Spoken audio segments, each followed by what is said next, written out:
ایک صاحب سے میں نے کہا کہ جناب وہ 2000 ریال لگ گیا تو کیا کرنا ہے؟ کہنے کوئی مسئلہ نہیں، پاسپورٹ نواں بنوا لو، گنجائش ہے، یعنی ہر شے کا حل ہے۔ اور میں نے کہا یار اب عمرہ کرنے جاتے وقت بھی بندہ دھوکہ دے کے جائے، اللہ کے گھر جاتے وقت بھی اس طرح کی حرکت کرے، کیا حال ہو گیا؟ ہر چیز کا لوگوں نے حل نکال لیا، ہر چیز کا لوگوں نے سٹائل بنا لی۔ ایسا نہ کریں، یہ درست نہیں۔ احمد رفو گر کہنے لگا اس طرح سیوں گا کہ پھاڑنے والے کو بھی پتہ نہیں۔ ان کا پیسے لے یار تو سی دے۔ اس نے سی دی، اگلے شام ہی لا کے بچھا دیا گدا۔ تیسرے دن بادشاہ سلامت آئے، آ کے پہلی نظر گدے پہ ڈالی، اس نے بلایا سب ملازمین کو، کہا کس نے سیا ہے؟ کہا جناب کیا ہوا؟ کہا یہ پھٹا ہوا تھا۔ کس نے؟ کہا نہیں پھٹا ہی نہیں۔ وہ کہنے لگے بنو بات، میں خود پھاڑ کے گیا تھا، تو بتاؤ صحیح سیا کس نے ہے؟ کہا جناب آپ پھاڑ کے گئے تھے تو بتایا کیوں نہیں؟ فرمانے لگے اسی لیے تو بتایا نہیں تھا کہ تم خود تحقیق کر لو، بلاؤ بتاؤ سیا کس نے۔ تو بلا لیا، احمد رفو گر آ گیا۔ اس کو جب بلا کے سامنے بادشاہ کھڑا کیا، کہا بھئی تو نے سیا ہے؟ کہنے لگا حضور آپ کے سارے ملازم کٹھے ہو کے آئے تھے، میری غلطی کوئی نہیں۔ کہا نہیں یار تو بڑا کاریگر ہے، میں نے اپنے ہاتھ سے پھاڑا تھا پر مجھے بھی نہیں پتا چل رہا کہاں سے پھٹا تھا۔ اچھا یہ بتا یہ تھیلی جو ہے یہ بھی تو نے سی تھی؟ اس نے کہا جی آپ کے خادم کا ہی کارنامہ ہے، وہ فلانے علاقے کے قاضی صاحب آئے تھے، اس میں سے ہیرے نکال کے تو کھوٹے سکے بھرے تھے، تو مجھے بھی تھوڑا سا حصہ ملا تھا۔ محمود نے سارے گواہ بھی اکٹھے کر لیے، ثبوت بھی اکٹھے کر لیے۔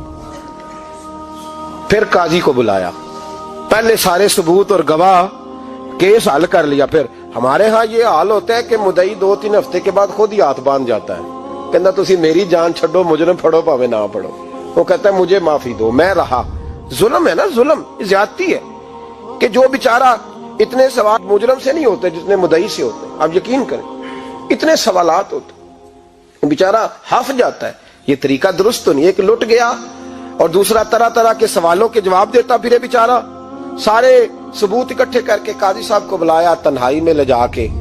محمود غزنوی نے کہا قاضی صاحب آپ سے غلطی ہو گئی، غریب آدمی تھا، وہ لٹ گیا ہے، اس نے تو بڑی مشکل سے کچھ ہیرے جمع کیے تھے اور اس کی کل کائنات تھی، تو آپ اس کا مال اسے دے دیں، بات ختم۔ قاضی صاحب کہنے لگے آپ مجھ پہ الزام لگا رہے ہیں، سوال ہی نہیں پیدا ہوتا۔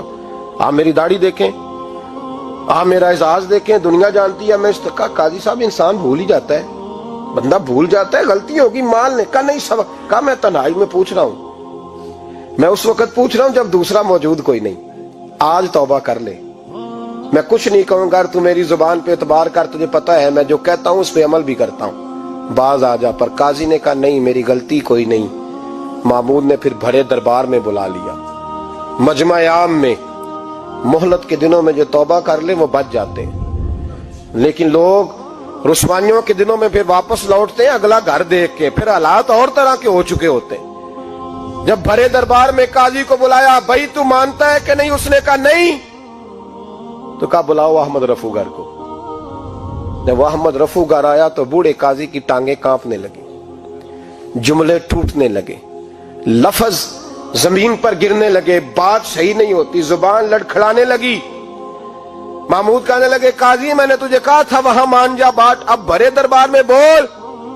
جب قاضی صاحب کی گردن خود بخود جھک گئی تو دنیا سمجھ گئی، کہا نکل جا میرے دربار سے۔ محمود بولے نکل جا، اتنی تجھے عزت دی، اتنی بڑی تنخواہ دی، قاضی بنایا، اور یہ تھوڑی سی رقم کے لیے، تھوڑی سی رقم کے لیے تو بددیانت ہو گیا، چل چلا جا، نکل۔ قاضی دربار سے نکلا تو لوگ لعنتیں برسانے لگے۔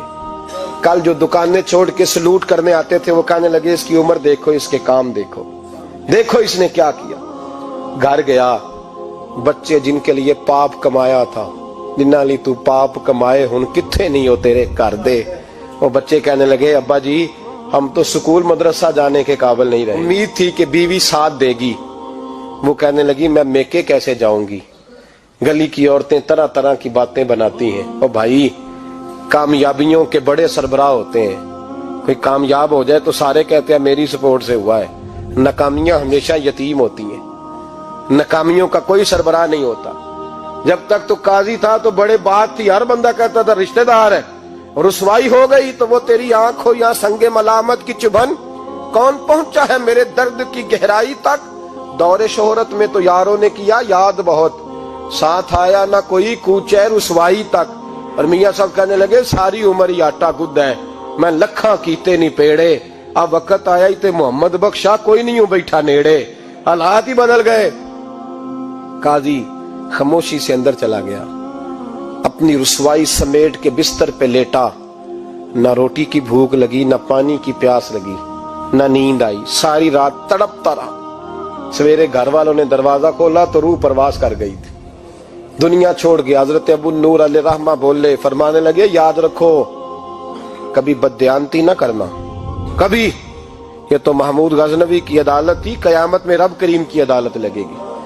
اور فرمایا وہاں تو گواہی دینے والا احمد رفو گر تھا، قیامت میں تو تمہارے اپنے ہاتھ پیر گواہیاں دیں گے، ہمارا اپنا وجود گواہی دے گا۔ اور فرمایا یہاں تو لعنتیں دنیا دار برساتے تھے، وہاں فرشتے ہوں گے۔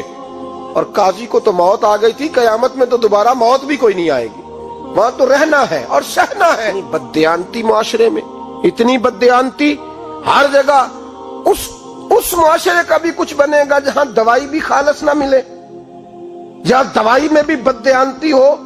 لوگ اپنے بچے کو آکسفورڈ یونیورسٹی میں پڑھانے کے لیے غریبوں کے بچوں کے رگوں میں جو دوائی اتارے وہ بھی 2 نمبر۔ اتنا بڑا بھی کوئی بددیانت معاشرہ ہوتا ہے کہ لوگ یہاں تک دھندا کریں، یہاں تک کہ لوگ لوگوں کی زندگیوں سے کھیل جائیں اور ہمیں احساس تک نہ ہو کہ کوئی مر جائے گا، کوئی ڈوب جائے گا، کیا بنے گا۔ اور جس نے وہ رجسٹر کی دوائی کی، اس نے 2-4 لاکھ روپیہ لیا اور اس نے یہ نہیں سوچا کتنے انسان میری وجہ سے مریں گے۔ قتل صرف یہ تو نہیں ہوتا گولی مار کے مار دینا، لوگوں کی زندگیوں سے لوگ کھیل جاتے ہیں، لوگ تباہی کر جاتے ہیں، لیکن بددیانتی سے باز نہیں آتے۔ میرے رسول پاک علیہ السلام کے غلاموں، نبی پاک صلی اللہ علیہ وسلم نے ذرا سی بددیانتی، اور صحابہ کا یہ مزاج تھا، اتنی سی بھی کبھی ان سے غلطی ہوتی تو تڑپ